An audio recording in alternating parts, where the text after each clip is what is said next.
Hello friends, welcome to my channel. I am Dr. Veena Sethi, Associate Professor in Chemistry, and my today's topic is overlapping, or we can say extent of overlapping.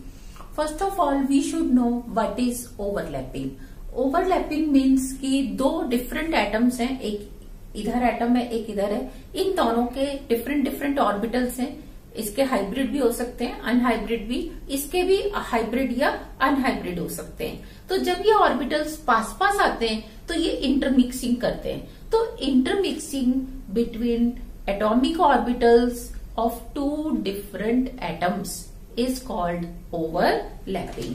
तो हम इसको कह सकते हैं, overlapping को अगर हमें define करना हो तो we will explain define as intermixing of atomic orbitals of two different atoms. दो एटम्स के एटॉमिक ऑर्बिटल्स की इंटरमिक्सिंग को हम क्या कहते हैं? ओवरलैपिंग कहते हैं. और ये जो एटॉमिक ऑर्बिटल्स हैं, they may be hybrid, they may be unhybrid. और दूसरी चीज, they may belong to same quantum number, यानी कि n की वैल्यू इसके लिए 1, 2, 3, 4 कुछ भी हो सकती है. They may not belong to same quantum number, कि हो सकता है एक का 1s आए, दूसरे का 2s आ जाए, या एक का 2p आए, दूसरे एटम का 3p आ जाए. तो ये हाइब्रिड भी हो सकते हैं, अनहाइब्रिड भी हो सकते हैं, सेम क्वांटम नंबर के भी हो सकते हैं, डिफरेंट क्वांटम नंबर से यहां हमारा सेंस किससे? साइज से, कि साइज उनका सिमिलर भी हो सकता है, डिफरेंट भी हो सकता है. तो ये जितनी ज्यादा इंटरमिक्सिंग करेंगे इस तरीके से, जैसे एक तो थोड़ा सा ही इंटरमिक्सिंग हो वो वीक बॉन्ड बनेगा, और एक ज्यादा इंटरमिक्सिंग हो तो वो बॉन्ड क्या होगा? स्ट्रॉन्ग बॉन्ड होगा. तो एक्सटेंट ऑफ ओवरलैपिंग जो है ये किस फैक्टर पे डिपेंड करती है? ये हम अलग अलग तरीके से देखेंगे कि अगर वो ऑर्बिटल्स क्या है? अनहाइब्रिड है तो डिसाइडिंग फैक्टर क्या होता है? डायरेक्शनल कैरेक्टर, कि किसके डायरेक्शनल कैरेक्टर ज्यादा हैं. हम जानते हैं P के डायरेक्शनल कैरेक्टर क्या है? S से ज्यादा होते हैं. और दूसरा ये हो सकता है कि दोनों के जो ऑर्बिटल्स हैं वो क्या हों? हाइब्रिड होंगे तो हम फिर क्या डिसाइडिंग फैक्टर लेंगे? फैक्टर होगा परसेंटेज S कैरेक्टर, कि जिसमें जितनी ज्यादा S कैरेक्टर की परसेंटेज है वो उतना ज्यादा ओवरलैप करता है. तो अब ध्यान दो, यहाँ दो फैक्टर एक साथ हमने देखने हैं कि ऑर्बिटल्स अनहाइब्रिड है तो हमने देखना है डायरेक्शनल कैरेक्टर, और अगर हाइब्रिड है तो हमने देखना है परसेंटेज S कैरेक्टर. तो अब बात देखो कि 1s, तीसरा हमने देखना है साइज अगर वो 1 है, छोटे हैं ऑर्बिटल, तो उनकी ओवरलैपिंग ज्यादा होगी. और अगर 2 है, एंड प्रिंसिपल क्वांटम नंबर 2, उसके लिए कम, 3 है तो और कम, 4 है तो और भी कम. सिमिलरली हम इसको आगे तक कंटिन्यू कर सकते हैं. तो अब मेरा एग्जांपल है 1s में ओवरलैपिंग ज्यादा होगी, 2s में, 3s में, 4s. तो देखो यहाँ डायरेक्शनल कैरेक्टर तो बराबर है, ओनली क्या डोमिनेट कर रहा है? साइज वेरी कर रहा है. तो 1s की ज्यादा होगी ओवरलैपिंग, धीरे धीरे डिक्रीज होगी. नेक्स्ट अगर मैं डिस्कस करूं 2p 3p 4p, तो मैं क्या देख रही हूं? जो दोनों के डायरेक्शनल कैरेक्टर है p वो सेम है, लेकिन साइज चेंज हो रहा है. तो साइज चेंज होने से हम देखते हैं 2p छोटा है तो धीरे धीरे साइज इंक्रीज हो रहा है, तो एक्सटेंट ऑफ ओवरलैपिंग डिक्रीज हो रही है. नेक्स्ट अगर मैं बात करूं, एक का तो p ऑर्बिटल हो, दूसरे का p, या एक का p और s और s, p और p, तो हम क्या देखते हैं कि p अगर सिग्मा है तो वो ज्यादा होगा, क्योंकि अनहाइब्रिड एटॉमिक ऑर्बिटल है. तो मेरा फैक्टर क्या रहेगा? यहाँ पे डायरेक्शनल कैरेक्टर रहेगा. तो p के डायरेक्शनल कैरेक्टर ज्यादा है और दोनों ही p है तो ज्यादा होगी इसमें. और इसमें एक p है एक s, इसको मैं sp भी लिख सकती थी. दूसरा अगर दोनों ही S है तो, और PP साइड बाय साइड से पाई बॉन्ड बनता है और ये वीक बॉन्ड होता है. तो यहाँ ओवरलैपिंग क्या होती है? और भी कम होती है. अगर आपको N की वैल्यू गिवन नहीं है, सिर्फ इस तरीके से लिख दिया है, तो आपने क्या करना है? सबके लिए सिमिलर वैल्यू ऑफ n को कंसीडर करना है। यानी कि जैसे यहाँ नहीं लिखा 2p है कि 3p है, तो आप सबको या तो 2 मानेंगे या सबको क्या कंसीडर करेंगे, 3 कंसीडर करेंगे।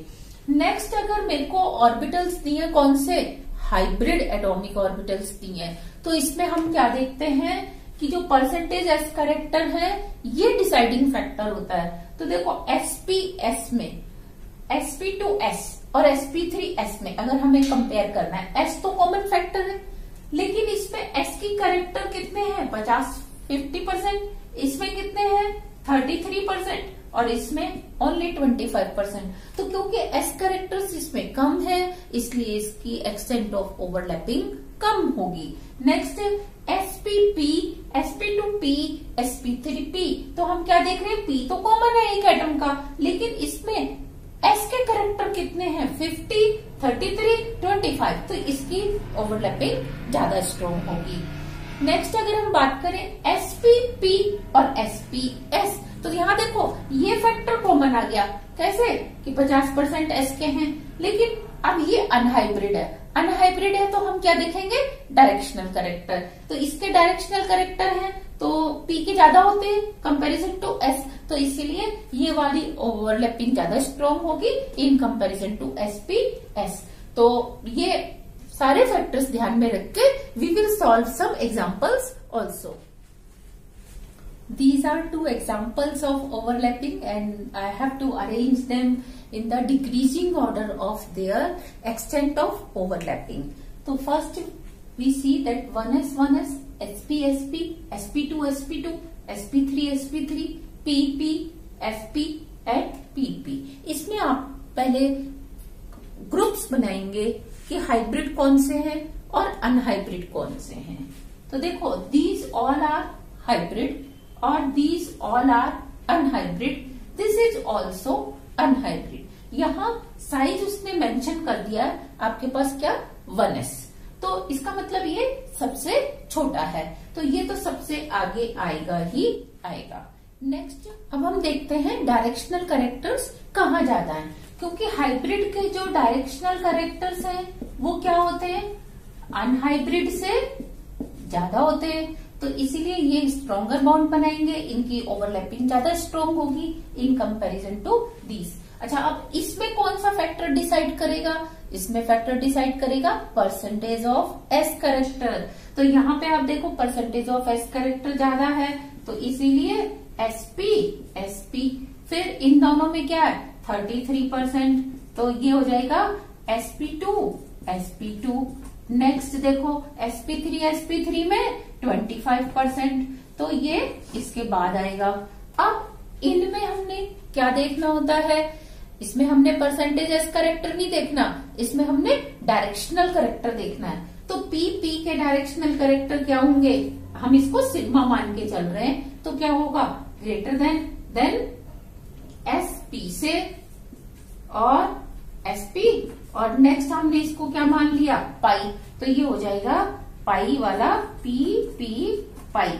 और अगर हमने इसमें क्या लिखा होता, एस भी लिखा होता, तो फिर क्या हो जाता, एस सबसे लास्ट में हो जाता।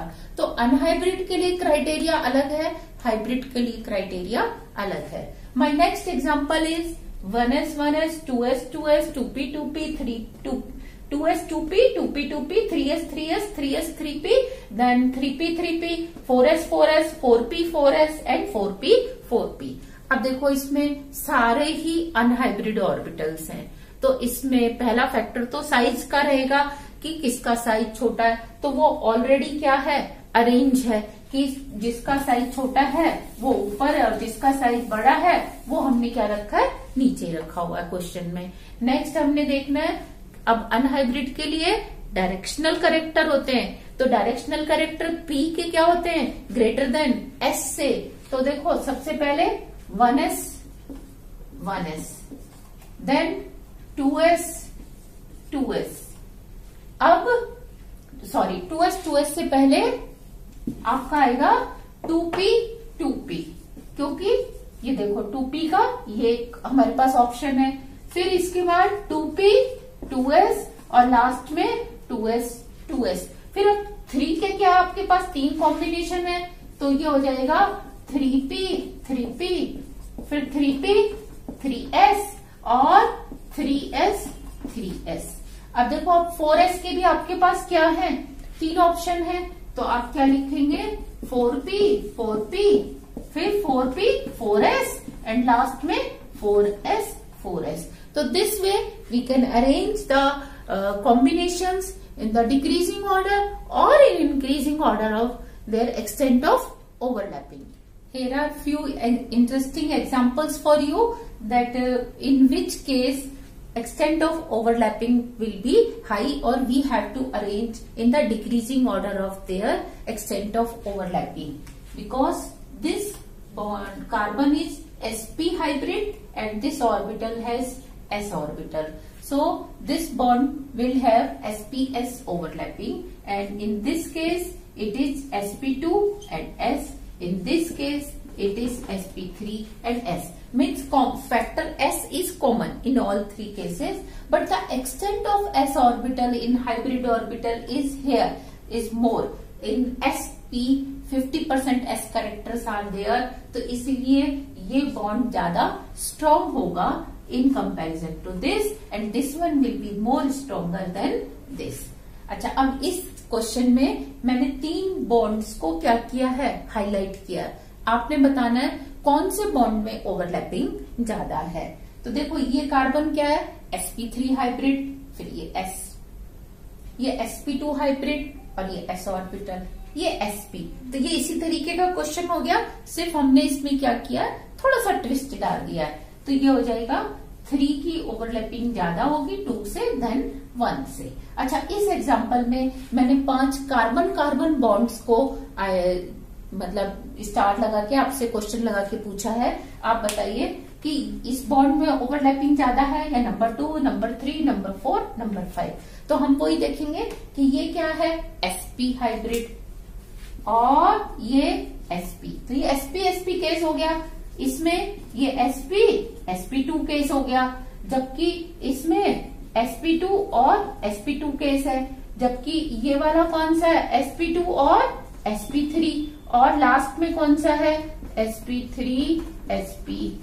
तो देखो परसेंटेज ऑफ s कैरेक्टर सबसे ज्यादा यहाँ है, तो ये क्या होगा, स्ट्रॉन्गर बॉन्ड, इसमें ओवरलैपिंग सबसे ज्यादा होगी देन sp2 में, इसके बाद sp2 और इसके बाद sp2 sp3 और लास्ट में sp3।